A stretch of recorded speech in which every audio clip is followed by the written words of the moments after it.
পয়লা বৈশাখের ভিডিওটা আপলোড করতে একটু লেট করে ফেললাম সময়ের অভাবে। সব কাজ যেহেতু একা হাতেই সামলাতে হয়, তাই জন্য সময় করে ভিডিওগুলো এডিট করা, আপলোড করা অনেক বেশি কষ্টকর হয়ে যায়। যাই হোক, আসসালামু আলাইকুম সবাইকে। সবাই কেমন আছেন? সব সময়ের মতোই পয়লা বৈশাখ উপলক্ষে আমি কোনো কিছুই করি না, কারণ এই উৎসবটা আমার একদমই ভালো লাগে না, সেজন্য। তো এখন যেহেতু ছেলে ছোট মানুষ, তাই ও তো আর এত কিছু বোঝে না।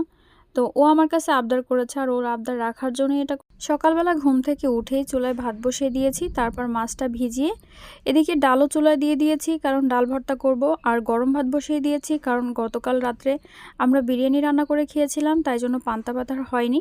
সেজন্য ভাবছি গরম ভাত রান্না করে তারপর পানি দিয়ে পান্তা ভাত করব।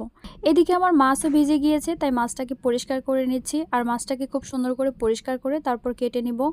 আর ইলিশ মাছ কাটতে আমার অনেক বেশি ভালো লাগে, কারণ ইলিশ মাছে তেমন একটা ময়লা নেই। এই ইলিশ মাছ দুটো আমি গতকাল একজনকে দিয়ে আনিয়েছিলাম, কারণ এদিকে ইলিশ মাছ একদমই পাওয়া যায় না, বিশেষ করে আমাদের এলাকার বাজারে তো ইলিশ মাছ ওঠেই না।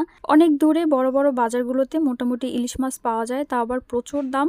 দাম হলেও যদি বড় ইলিশগুলো পাওয়া যেত তাহলেও মনে কোনো দুঃখ হতো না, কিন্তু যেহেতু বড় ইলিশ পাইনি, ছোট ইলিশগুলোই পেয়েছি, তাই এগুলো দিয়েই কাজ চালিয়ে নিব।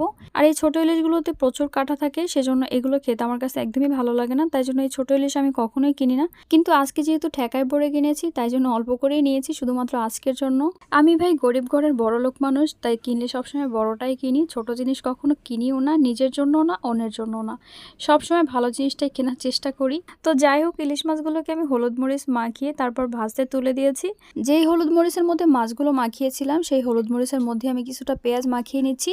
আর আজকে আমি এখানে একটা মাছই ভেজে নিচ্ছি, কারণ ঘরে যেহেতু আমি আর আমার ছেলে দুজনের এই একটা মাছই হয়ে যাবে, এজন্য একটা মাছই এখানে নিয়েছি। তো যে পেঁয়াজগুলো মাখিয়ে রেখেছিলাম, এই পেঁয়াজগুলো আমি মাছের উপর থেকে দিয়ে দিচ্ছি। আর এভাবে করে মাছগুলো ভাজা হয়ে যাবে আর পেঁয়াজগুলো ভাজা হয়ে যাবে।